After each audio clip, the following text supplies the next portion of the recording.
Siang, boleh. Alhamdulillah sehat, sehat Bu. Sehat. Dingin itu rasanya sampai rumah. Kenapa Bu hari ini? Nggak apa-apa ini Pak. Sehat ya? Sehat. Alhamdulillah. Oh iya Pak Asep, kemarin kan ceritanya hari ini mau mengadakan kegiatan coaching ya? Ya, saya ada rencana melakukan coaching pada hari ini. Iya, untuk persiapan tugas CGP kita ya Pak ya?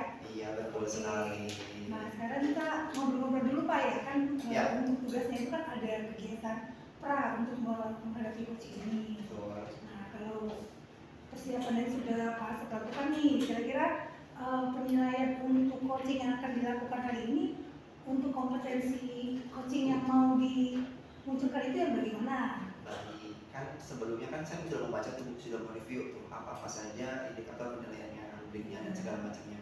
Lalu kan dari ketiga potensi inti coaching itu saya coba mempelajari semuanya dan mengembangkan semuanya. Dari ketiga itu dari presence, dari pendekatan aktif, dan ketiga itu kan memberikan paket berkumpul. Jadi saya coba dari ketiga itu saya coba gali semuanya. Gitu. Jadi semua kompetensi inti yang tiga itu mau dikembangkan juga ya Pak ya? Betul. Oh gitu. Nah kalau saya mau tahu nih, karena kan nanti saya akan sebagai supervisinya ya, kegiatan coachingnya Pak ya. Kira-kira dari ketiga kompetensi ini yang dikembangkan itu semuanya atau bagaimana proses pengembangan kompetensi ini semua? Baik Bu Marini, kan nanti saya minta tolong kepada Bu Marini buat evaluasi diri saya sendiri dalam kegiatan coaching nanti. Dari ketiga kompetensi yang akan saya kembangkan itu, saya minta tolong kepada Bu Marini untuk melihat dari sisi yang paling dasar dari saya itu kehadiran penuhnya Bu dari presentnya, dimana nanti saya benar-benar mendengar, benar-benar hadir seutuhnya untuk mendengarkan informasi atau diskusi yang akan diberikan oleh coachingnya, seperti itu sih Bu. Oh gitu, berarti kehadiran penuh ya kompetensi yang mau kembangkan ya. Nah kemudian kalau menurut Pak Asep kira-kira indikator keberhasilan atau ketercapaian dari kehadiran penuh ini apa yang mau Bapak harapkan? Apa yang kembangkan? Jadi nanti saya sudah punya rencana ketika agar saya hadir seutuhnya dalam kegiatan coaching nanti. Yang pertama, HP itu saya jauhkan Bu. Kemudian saya coba cari tempat-tempat yang nyaman dan tidak begitu berisik karena akan mengganggu konsentrasi saya melihat kanan kiri gitu. Jadi nanti rencana-rencana itu yang akan mendukung saya agar saya benar-benar mendengarkan seutuhnya informasi yang disampaikan oleh coach gitu. Berarti nanti Pak Asep pada saat lihat kegiatan coachingnya mencari suasana yang kondusif ya, menjauhkan diri dari HP, kemudian fokus mendengarkan apa yang disampaikan oleh coachingnya. Dan tidak terlalu menulis gitu Bu, fokus hanya mencatat informasi yang disampaikan, tapi lebih mendengarkan saja sih sebenarnya. Oh iya gitu. Oke deh, kalau gitu nanti kita lihat bareng ya Pak ya. Siap. Nanti bagaimana pelaksanaannya. Sampai tolong Bu Marini. Apakah sudah dikembangkan? Baik Bu Marini. Oke, siap Pak ya. Siap. Oke, semangat selalu. Oke. Terima kasih Pak. Terima kasih. Sama-sama. Sudah. Lupa ngekak. Udah. Tugasnya lagi. Nanti tinggal lihat. Iya. Oke. Halo Pak, assalamualaikum warahmatullahi wabarakatuh. Sehat. Ya, sedikit batuk pamit. Ya, semoga kesehatan Pak. Amin. Kita jaga kesehatan bersama. Bu Pak, mohon izin, ini ada Bu Marini yang akan bersama kami dalam kegiatan diskusi kita kali ini, obrolan kita pada hari ini. Dimana nanti saya minta tolong kepada Bu Marini untuk melihat apa yang saya lakukan pada kegiatan kali ini. Baik. Mohon izin Bu Pat ya. Silakan Pak. Bersedia ya Bu Pat. Bu Marini.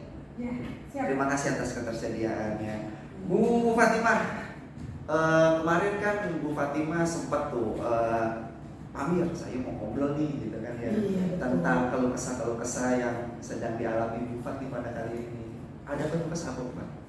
Jadi gini loh Pak Amir, kan kita kan sama-sama ngajar BSD ya Pak Amir. Ya. Kalau Pak Amir itu kan ngajarnya di kelas 5 ya. Kelas 5. Kelas 5 itu dari tahun kemarin sudah melaksanakan kurikulum mereka. Betul. Berarti itu sudah tidak asing dengan pembelajaran berdiferensiasi. Ya kurang lebih lah, tapi kan masih dalam proses belajar lah ya. Iya Pak, tapi kan saya berharap dengan ngobrol bersama Pak Amir ini, Pak Amir bisa sedikit banyaknya memberikan pencerahan buat saya Pak Mir. Jadi Ya. gini Pak Mir, saya itu karena ngajar di kelas 6, yang tahun kemarin itu masih melaksanakan kurikulum 2013. Ya. Tahun ini kan sudah mulai kurikulum nasional ya Pak. Kurikulum nasional. Kurikulum merdeka ya, Ya. tapi disebutnya kurikulum nasional. Ya. Seperti itu ya Pak. Ya. Nah kita sudah tidak asing lagi kalau di kurikulum merdeka itu kita kan diwajibkan untuk melakukan pembelajaran berdiferensiasi nih Pak. Ya. Jadi masalah saya itu masih sepertinya masih butuh banyak belajar tentang pembelajaran berdiferensiasi ini Pak. Saya bingung pembelajaran berdiferensiasi itu seperti apa sih Pak? Iya, iya. Jadi yang saya tangkap, yang pertama keluh kesah Bu Fat itu terkait dengan kurikulum nasional yang mana mengharuskan gurunya itu harus mampu memahami dan menerapkan pembelajaran berdiferensiasi Bu Fat ya. Betul sekali Pak. Oh, jadi kira-kira Bu Fat akhir dari obrolan kita kali ini kira-kira Bu Fat ingin mengharapkan apa sih Bu Fat?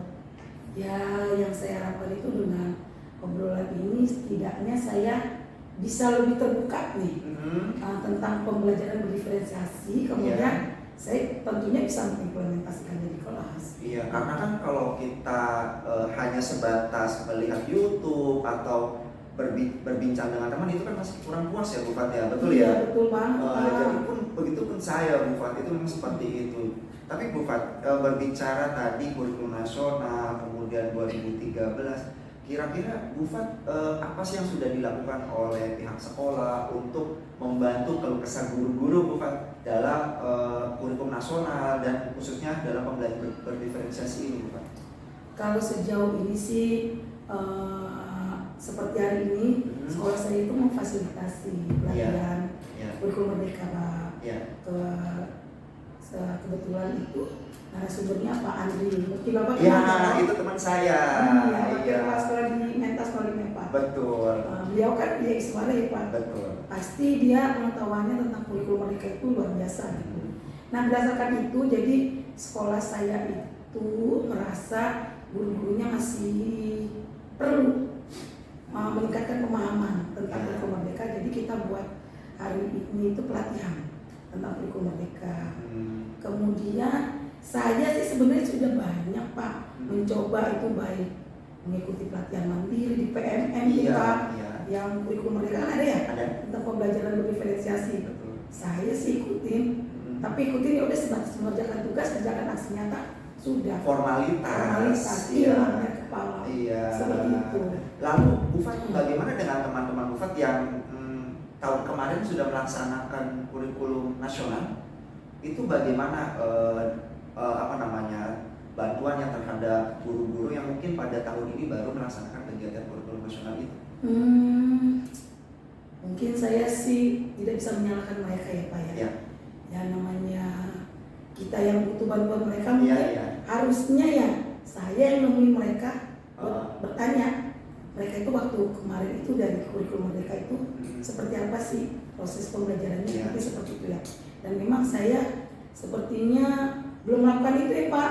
Mungkin setelah ini kayaknya saya harus ketemu sama teman-teman saya. Tapi mungkin adakah kira-kira keluh kesah yang mungkin sama guru-guru dari kelas 1, kelas 2, kelas 4, kelas 5 ya?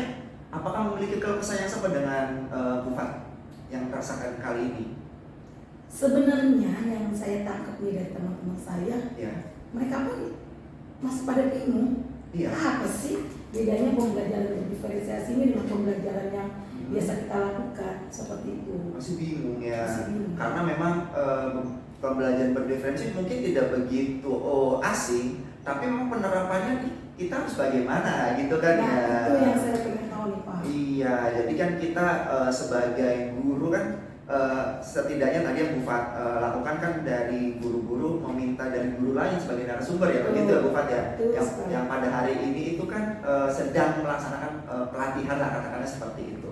Terus Bu Fat, kalau kepala sekolah sendiri Bu Fat, selain menghadirkan narasumber untuk meyakinkan atau memantapkan tentang pemahaman pembelajaran berdiferensi itu apa? Yang dilakukan oleh kepala sekolah saya? Iya, sebagai bentuk dukungan khusus katakanlah seperti itu. Selain mendatangkan narasumber ya. Sejauh ini sih untuk kurikulum merdeka pelatihan hari ini. Sebelum-sebelumnya ketika ada pelatihan baik yang dilakukan oleh K3S ataupun dari Sudin gitu, beliau sih selalu meminta untuk guru-guru terutama yang kemarin sudah belajar di kurikulum mereka itu untuk mengikutinya gitu. Jadi masih baru sebatas itu. Baru sebatas itu ya, karena memang kan kita juga agak sedikit deadlock ya, dalam artian ini solusinya bagaimana gitu kan. Kita mau diskusi juga harus bagaimana, sedangkan satu sama lain memiliki keluh kesah yang sama Bu Fat ya. Lalu kira-kira Bu Fat dalam jangka waktu pendek setelah kepala sekolah memberikan dukungan melalui dengan mendatangkan narasumber, kira-kira ada program apa lagi sih Bu Fat untuk mematangkan penguatan diri tentang pemahaman pembelajaran berdiferensiasi? Jadi kalau untuk yang pelatihan kali ini, kebetulan saya nggak bisa mengikuti ya Pak, karena kan saya ada tugas ya, Bapak tahu sendiri tugasnya apa. Tapi kita itu sudah dijadwalkan untuk mengikuti pelatihan lagi, masih dengan Pak Andri. Nanti di SD Pasaman 01 itu untuk guru kelas 3 dilakukannya besok. Untuk guru kelas 6 itu jadi Rabu. Nah saya sebagai guru kelas 6 yang memang masih butuh banget pemahaman tentang kurikulum mereka ini, insya Allah besok di hari Rabu itu saya akan hadir penuh di situ. Saya akan belajar banyak. Seperti itu. Baik. Misal nih Bu Fat, yang pernah saya ikuti kan ketika itu kan saya kelas 5 yang tahun kemarin baru melaksanakan kurikulum nasional. Kemudian kan kami juga mengikuti pelatihan selama 2 hari berturut-turut. Ternyata yang saya alami itu Bu Fat belum mendapatkan apa yang saya harapkan gitu. Nah ini sebagai gambaran saja kepada Bu Fat, yang artinya jika ekspektasi yang Bu Fat harapkan itu tidak tercapai gitu, kira-kira Bu Fat akan melakukan hal apa gitu dengan teman-teman guru-guru lain? Saya juga berpikir sama sih Pak. Paling kan pelatihan ini cuma 1 hari ya Pak. Oh kalau Bu Fat 1 hari? 1 hari. Iya. Itu dari jam 8 sampai jam 15. Kalau saya jam 4 waktu itu. Iya. Dan menurut saya memang untuk kurikulum nasional yang masih baru banget buat saya, banyak yang harus saya pelajari.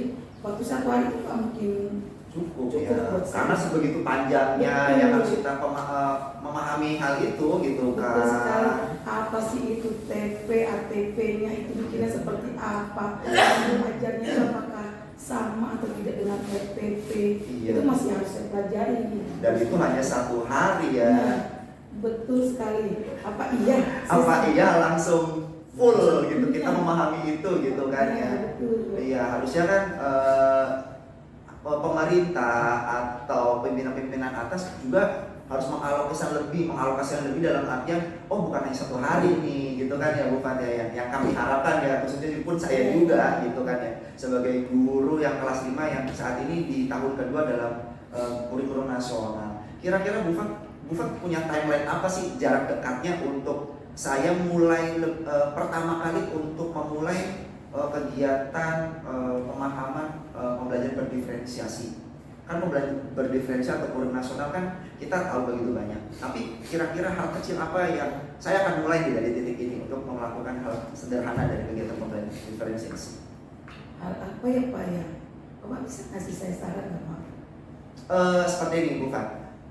Sebelum Bu Fat memahami atau menerapkan tentang pembelajaran berdiferensi, kira-kira Bu Fat akan melakukan apa saja sebelum memahami konsep utuh dalam pembelajaran diferensiasi?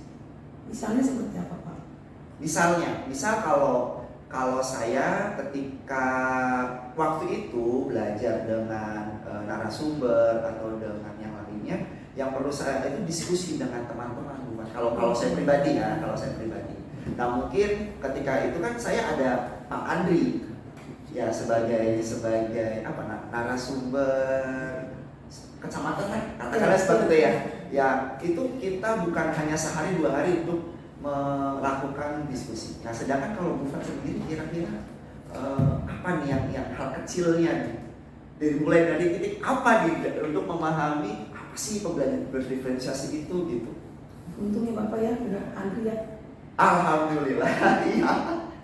Kebetulan Pak, kalau di sekolah saya sepertinya belum ada yang seperti sosok Andri. Tapi setelah mengikuti CGP ini sih saya melihat teman-teman saya ini banyak sih yang keren-keren Bu, seperti Bapak. Iya. Kan Bapak sudah memahami nih tentang kurikulum ini, sedikit.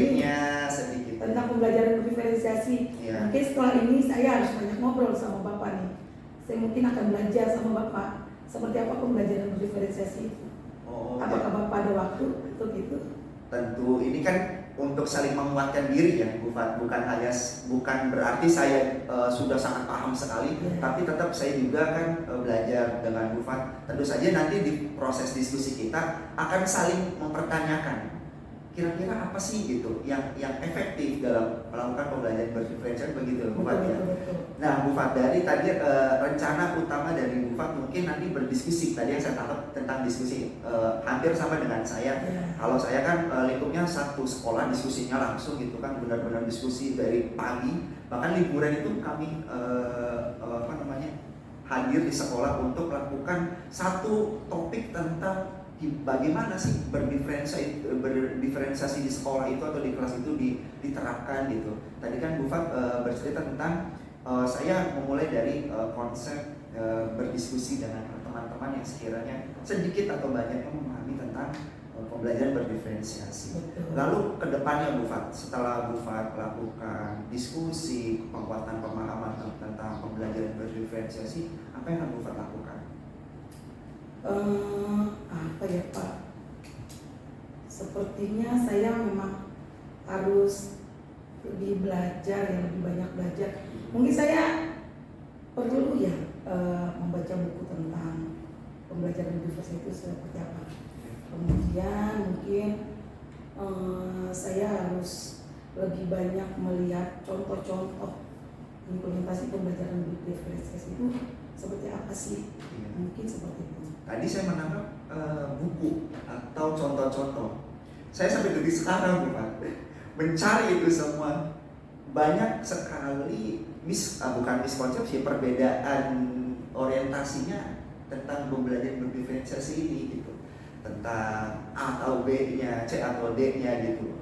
Kalau di pihak A harusnya tuh pembelajaran diferensiasi seperti ini. Mungkin Bu Fat sudah memahami itu gitu, bahwa tentang konsep pembelajaran diferensiasi itu masih ada beberapa pihak yang masih berpendapat yang berbeda gitu kan. Mungkin nanti ketika Bu Fat menemukan satu buku referensi yang ini saya cocok nih, bolehlah Bu Fat sharing, berbagi dengan saya untuk kita saling berdiskusi lagi gitu. Siapa? Iya, semoga nanti kan Bu Fat juga mampu untuk membantu saya, karena kan tentu saja kan pembelajaran diferensiasi ini kan harusnya itu dimiliki pemahaman oleh semua guru Bu Fat dalam kurikulum nasional ini.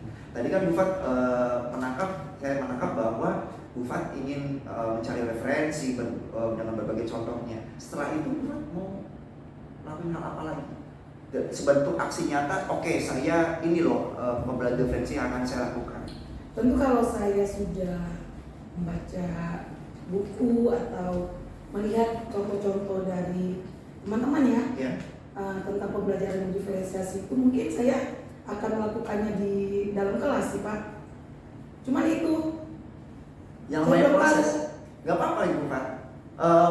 Kita akan melihat trial and error-nya. Iya. Yang mungkin yang pernah saya lihat Bu Fat sebagai gambaran itu ada satu satu inspirasi yang perlu saya sampaikan. Ada satu guru itu merekam Bu Fat. Itu pun saya terinspirasi sekali gitu untuk melakukan hal seperti itu. Ini mungkin nih gitu. Apakah Bu Fat memiliki cara khusus untuk saya apakah itu gitu, sebagai bentuk evaluasi diri gitu, penguatan diri ya. Apakah pembelajaran saya itu sudah berdiferensiasi atau belum gitu. Baik. Saya juga biasanya suka membuat video sih Pak. Iya. Ketika saya melakukan pembelajaran itu, saya suka buat videonya untuk melihat langkah-langkah apa sih yang sudah saya terlewat seperti itu. Mungkin itu akan saya lakukan juga, dan nanti mohon bantuan nih Pak Amir. Mungkin nanti Pak Amir bisa melihat lagi nih, sebenarnya saya itu apa sih yang sudah saya lompatin, kenapa pembelajaran saya itu pembelajaran yang saya lakukan itu apakah sudah berdiferensiasi atau tidak. Mungkin seperti itu. Boleh Bu Fat, nanti kita bertukar ya, bertukar posisi ya, agar kan kedepannya kita saling berinteraksi positif lah untuk pengembangan diri kita, profesionalisme kita sebagai guru. Bu Fat, nanti kita akan diskusi lagi setelah Bu Fat mencoba untuk menerapkannya di kelas. Nanti kita akan melihat nih apa nih yang perlu saya Bu Fat diskusikan tentang pembelajaran berdiferensiasi. Siap kami. Baik, Bu Fat, ada yang perlu kita bicarakan lagi, Bu Fat? Mungkin untuk sementara itu aja ya Pak Amir, tapi saya buat kesimpulan dulu ya Pak Amir. Iya. Berarti setelah ini saya perlu banyak belajar dengan baca buku, Ya. terus saya akan mencoba melihat-lihat lagi atau studi banding ya namanya ya, Studi banding, tentang ya. pembelajaran berdiferensiasi. Iya, iya. Kemudian saya akan membuat video ketika saya melakukan pembelajaran dan akan kita evaluasi bersama ya Pak. Bersama sebagai Apakah ada yang saya terlewat atau tidak? Baik. Apakah itu sudah berdiferensiasi atau belum? Terima kasih banyak Pak Amir. Terima kasih banyak, Bu Fat, luar biasa. Hari ini kita diskusinya luar biasa ini. Sampai ketemu lagi Pak Amir. Baik, Ketika Bu saya Fat. sudah melakukan itu. Siap. Terima kasih banyak diskusinya kali ini. Ya, sama-sama Pak. Assalamualaikum Waalaikumsalam.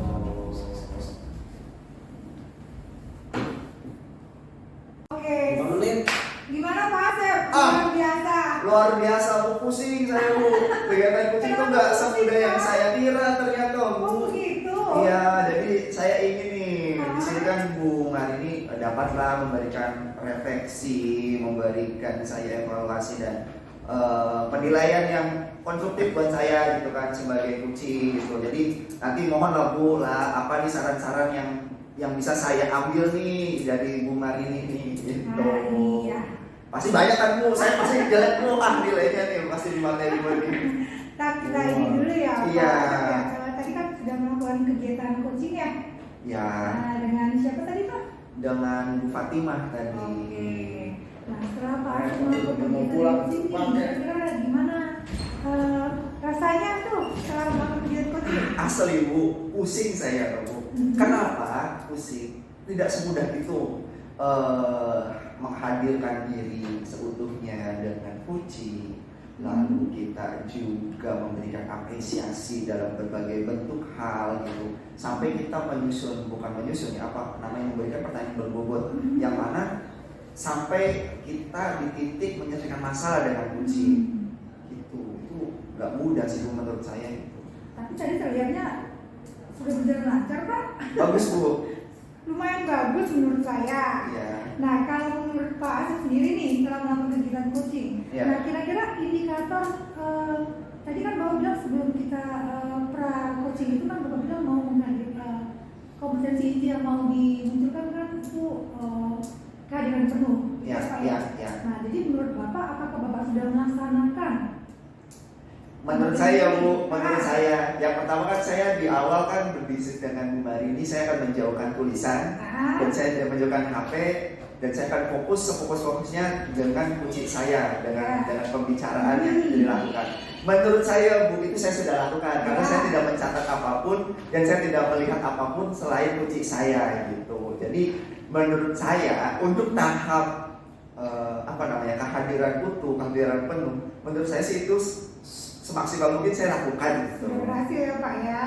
Bisa dikatakan seperti Jadi itu. berikutnya lagi kalau setelah saya perhatikan karena Ya. Pak Asep dan Bu Fatimah kegiatan coaching itu berjalan lancar, kalau kegiatan coaching ini sudah biasa Bapak lakukan? Kucing itu hal yang baru Bu bagi saya.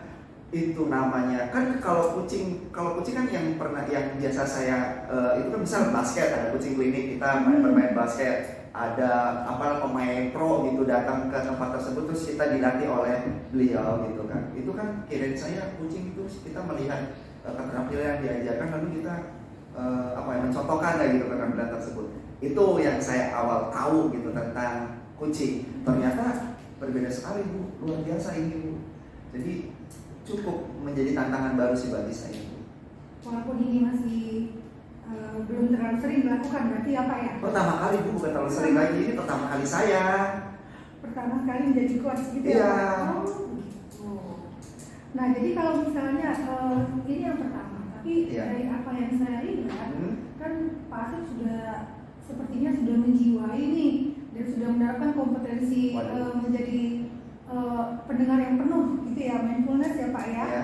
Nah, kira-kira menurut Pak Asep, apakah ada hambatan yang Bapak temukan sehingga Bapak merasa bahwa oh ternyata coaching yang saya lakukan ini berbeda dengan coaching yang saya ketahui gitu loh Pak? Ya, ketika saya memiliki jadwal katakanlah ya agenda dengan Bufa untuk kegiatan coaching Bu, saya mempersiapkan diri Bu, baca bukunya, literasinya, contoh-contohnya di YouTube atau dimanapun, diskusi dengan teman. Intinya tuh kalau yang saya tahu, kalau sebagai coaching itu ketika kegiatan coaching sudah dengarkan saja gitu. Artinya saya, oh ya sudah, saya hanya mendengarkan kok. Nanti kalau misalkan ingin mengajukan pertanyaan, ya tinggal mengajukan pertanyaan yang sesuai jalan ceritanya saja. Artinya ya saya nggak mau bawa beban gitu loh Bu dalam kegiatan coaching gitu. Tidak maulah kegiatan ini menjadi beban bagi saya. Itu sih Bu, itu sih kalau saya. Oh berarti Bapak sebelum kegiatan coaching ini dilakukan, Bapak sudah punya persiapan ya? Ya. Diskusi dengan teman, membaca literasi, Iya. dan banyak-banyak melihat bagaimana kegiatan coachingnya sebenarnya. Begitu ya Pak ya? Iya. Oh berarti sudah ada persiapan. Kemudian nanti kalau seandainya Pak Asep juga akan melakukan kegiatan coaching lain, dan itu pasti akan terjadi Pak ya. Nah kira-kira apalagi yang ingin Bapak kembangkan sehubungan dengan 3 kompetensi inti coaching tersebut? Yang pertama kan tadi saya tentang ini ya Bu, apa namanya, kehadiran penuh. Nah yang kedua saya tahap selanjutnya Bu, itu mendengarkan aktif Bu. Jadi saya ingin bertahap lah Bu. Saya ingin bertahap karena yang saya tahu kan alurnya memang harus bertahap untuk menguasai dan memahami bagaimana efektivitas kegiatan coaching yang idealnya atau seharusnya. Jadi yang ingin saya kembangkan setelah tadi kehadiran penuh, kalau memang sudah bagus ya Bu, itu mendengarkan aktif sih Bu. Iya. Oke, kemudian untuk pertanyaan terakhir nih Pak Asep, kira-kira dari hasil coaching hari ini apa kesimpulan yang Bapak ambil? Yang saya bisa dapatkan, yang pertama saya perlu banyak lagi referensi contoh-contoh kegiatan coaching seharusnya bagaimana, khususnya pada kegiatan CGP ya Bu. Itu kan banyak sekali contoh-contohnya. Saya terus melihat. Kemudian yang kedua tentu saja literasi Bu, tentang coaching dalam kegiatan supervisi akademik itu seharusnya itu bagaimana. Di tahap 2 itu sih Bu, untuk sampai di tahap saya siap nih untuk menjadi coach bagi coaching saya atau teman saya nanti gitu. Oke, berarti nanti kalau seandainya ada kegiatan coaching lagi, Pak Asep sudah mempersiapkan diri semaksimal mungkin ya, dengan cara melihat, membaca referensi bagaimana idealnya menjadi kegiatan coaching itu berlangsung, gitu ya Pak ya. Dengan mencari literasi juga bagaimana supaya kegiatan supervisi untuk CGP ini bisa berjalan lancar, dan juga bagaimana cara yang menjadi guru itu bisa menjadi coach untuk semua, nggak cuma mendengarkan guru tapi juga bagi peserta didik atau murid gitu ya Pak Asep ya. Oke, luar biasa Pak Asep ya. Luar biasa. Oke, saya harapkan nanti untuk kedepannya lagi kegiatan coaching yang Pak Asep lakukan bisa berjalan dengan lancar dan maksimal. Amin. Oke, sukses selalu Pak Asep ya. Baik Bu Marini, terima kasih atas kesempatannya pada hari ini. Sama-sama Pak Asep, senang berbicara dengan Pak Asep. Terima kasih. Selamat sore Pak